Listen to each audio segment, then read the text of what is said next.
Hello বন্ধুরা, আমি সুস্মিতা। নতুন আরও একটা ব্লগ ভিডিওতে সবাইকে স্বাগত জানাই। নতুন আরও একটা দিন তোমাদের সাথে শুরু করলাম। কে কোথা থেকে ভিডিওটা দেখছো এবং কেমন আছো অবশ্যই কিন্তু কমেন্ট করে জানিও। তো সকাল সকাল রোজকার যেটা কাজ হয় আর কি, সকালবেলা উঠে নিজের জন্য একটু চা বা একটু গরম জল জাতীয় কিছু করা, আর তার সাথে সাথে এখানে নিজেদের ব্রেকফাস্টের মানে সব কিছু রেডি করা। আর এই যে আমার এখন গ্যাস ওভেনটাও মানে সিলিন্ডারটাও এসে গেছে, আর সেরকম কোনো অসুবিধা নেই বললেই চলে। তবে আজকে দেখছি সকালবেলা প্রায় ২.৫ ঘন্টা হলো কারেন্ট নেই। সত্যি আজকে যদি সিলিন্ডারটা আগের দিন না আনা হতো, তাহলে আমাদের মুড়ি বা বাইরে থেকে কিছু কিনে নিয়ে এসেই খেতে হতো, এরকম আর কি একটা ব্যাপার। তো যাই হোক, এই এমার্জেন্সিটার জন্যই আর কি আমরা সিলিন্ডারটা খুব মানে প্রচণ্ডভাবে চাইছিলাম যাতে আমাদের বাড়িতে থাকে। তার কারণ হচ্ছে এই রকম অসুবিধার মধ্যে না আমরা মাঝে মাঝেই পড়ি। কারেন্ট যাওয়ার এত বেশি সমস্যা যেটা বলার নয় আর কি। আর গলার অবস্থা খুবই খারাপ, এই ঠান্ডা গরমে প্রচণ্ড ঘাম বসে আর কি। মানে গলায় কোনো ব্যথা নেই, কিন্তু খোসখোসানি একটা ভাব কিন্তু রয়েই গেছে আর কি। তো যাই হোক, এই জানালাগুলো একটু পরিষ্কার করে নিলাম, কারণ ওখানে আমরা টুকটাক একটু বোরোলিন, একটু পা ফাটার মলম বা যে কোনো জিনিস রাখা থাকে আর কি। আর সবসময় সমস্ত কিছু জিনিসকে যদি মেনটেন করা যায় না, সেটা সম্পর্ক হোক বা কোনো জিনিস হোক, তাহলে সেই জিনিসটা আমার মনে হয় সুস্থই থাকে। আর মেনটেন করার জন্য আমার মনে হয় যে সেগুলোকে রোজ পরিষ্কার করার দরকার নেই। সপ্তাহে ১ দিন বা ২ দিন মেনটেন করলেই আমার মনে হয় যে কোনো জিনিসই খুব পরিষ্কার থাকে। এই কুলার বলো বা ওয়াশিং মেশিন বলো বা ফ্রিজটাই বলো না কেন, এগুলো আমার একদম মানে সংসার জীবনের শুরু থেকেই, মানে ফ্রিজটা তো মোটামুটি কাটিয়ার যাওয়ার ৩-৪ দিনের মধ্যেই নেওয়া হয়েছিল। আর ওয়াশিং মেশিন আর কুলারটা তো মোটামুটি তার অনেকটা মানে পরেই আর কি। তো যাই হোক, সেই জিনিসগুলোকে বড়মশাই খুব শখ করে কিনেছিল।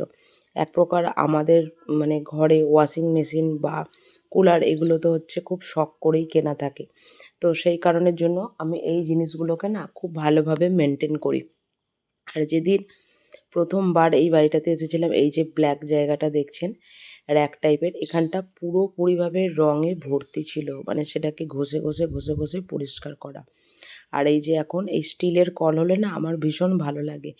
বেশ ঘষে পরিষ্কার করলে একদম নতুন চকচক করে একদম, যাকে বলা হয়। তো যাই হোক, বেসিনটাকেও একটু পরিষ্কার করে নিলাম, যেহেতু সাদা বেসিন। আর সাদা বেসিন হোক বা না হোক, বেসিনও আপনি যদি সপ্তাহে বা ১০ দিন অন্তর একদিন পরিষ্কার করেন না, দেখবেন ৩ বছর, ৪ বছর, ৫ বছর পরও সেটা ভীষণ নতুন একদম চকচক করে। আর আমি যে বাড়িতেই যাই না কেন, সেই বাড়ির কোণা টু কোণা পরিষ্কার করে রাখার চেষ্টা করি। কারণ কোনো মানুষ মানে যাতে বলতে না পারে যে একজন আমার বাড়িতে ভাড়াটিয়া ছিল, সে যাবার পরে আমাকে বাড়িটাকে পুরো নিট অ্যান্ড ক্লিন করতে হবে। আমার মনে হয় না যে কোনো বাড়িওয়ালা আমার সম্পর্কে হয়তো এই অভিযোগটা করতে পারে। বরং তাদের কোনো জায়গা যদি অপরিষ্কার থেকেও থাকে, সেটাকে আমি রোজ ঘষে মেজে পরিষ্কার করে একদম সেটাকে পুরোপুরিভাবে চকচক করে দিই আর কি। তো যাই হোক, বাড়ির সমস্ত কাজকর্ম তো কমপ্লিট হয়ে গেছে। আর প্রচণ্ড বাইরে ঝড়ের মতন হাওয়া দিচ্ছে, আর তার সাথে বইছে হচ্ছে লু। তো যাই হোক, কিছু করার নেই। এদিকে জামাকাপড় যেগুলো কাচতে দেওয়া হয়েছিল সেগুলো মোটামুটি শুকিয়ে গেছে। আর আজকে বাড়িতে না প্রচুর কাজ আছে। মানে ওই কাজ বলতে, যখন আমি কাজ করি একদিনে সব কাজ করে ফেলার চেষ্টা করি, এইরকম আর কি একটা ব্যাপার। তো যাই হোক, এদিকে বিছানার মানে ২ টো বিছানার চাদরই আর কি মানে তুলবো আর কি। কারণ ২ টো বিছানার চাদরই আর কি পরিষ্কার করব। কারণ আমরা একটা মানে একটা ঘরে থাকি, আর একটা ঘর যেটা থাকে সেটা ওই কেউ এলে বা কোনো কেউ এলে বা বসলে বা কোনো কিছু হলে তখন সেটা ইউজ হয়, বাট সেটা খুব কমই ইউজ হয়। আর এদিকে করছি হচ্ছে একটু ডাঁটা আলু পোস্ত। আর এদিকে মানে কোনোদিন আমি মানে পোস্ততে কোনোদিনও কোনো কিছু ফোড়ন দিইনি। তবে এবারে আজকে একটু মানে ওটাকে কী বলে, ৫ ফোড়ন দেবো আর কি। আর এদিকে করছি হচ্ছে ডাল। আর এই যে ডাঁটাগুলোকে একটু সেদ্ধ করে নিয়েছি, কারণ ডাঁটাগুলো না একটু মানে পাকা টাইপের ছিল, কিন্তু খেতে খুব ভালো। এখানকারই আমাদের পাশের বাড়ি, যে বাড়িটাতে তোমাদেরকে আম কুড়োতে গেছিলাম দেখিয়েছিলাম, সেই বাড়িতে ঝড়ের চোটে ডাঁটা গাছটাও পড়ে গেছে।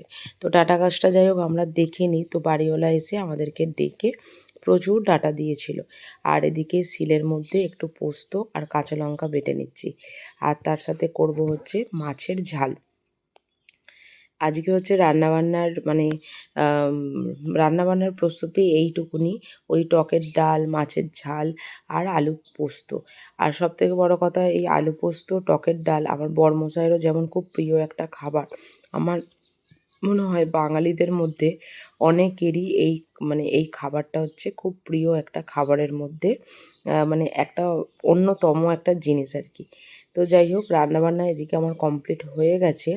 আর এরপর করব হচ্ছে ওই যে বিছানার চাদর, মানে বিছানার চাদরটাকে আর কি তোমার করব, মানে নতুন করে আবার পাতবো দুটো ঘরেই আর কি।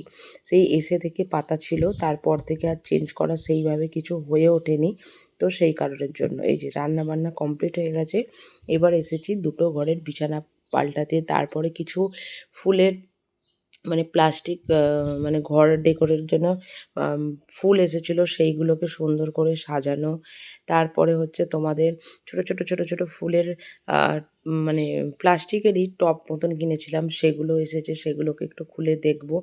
এই সমস্ত জিনিসগুলো করতে না এখন ভীষণ ভালো লাগে, যাকে বলা হয় আর কি।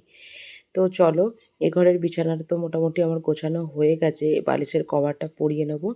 আর তার সাথে সাথে পাশের ঘর যেটা তোমাদেরকে বলেছিলাম, সেটারও বিছানার চাদরটা চেঞ্জ করে নেব। তো আজকের ব্লগটা এখানেই শেষ করছি। যদি কিছু ভালো লেগে থাকে একটা লাইক করো, শেয়ার করো, চ্যানেলটি সাবস্ক্রাইব করে পাশে থেকো। দেখা হবে নতুন আরও একটা ব্লগ ভিডিওতে, নতুন আরও একটা দিনের সঙ্গে খুব তাড়াতাড়ি। সুস্থ থাকবেন, ভালো থাকবেন, টাটা।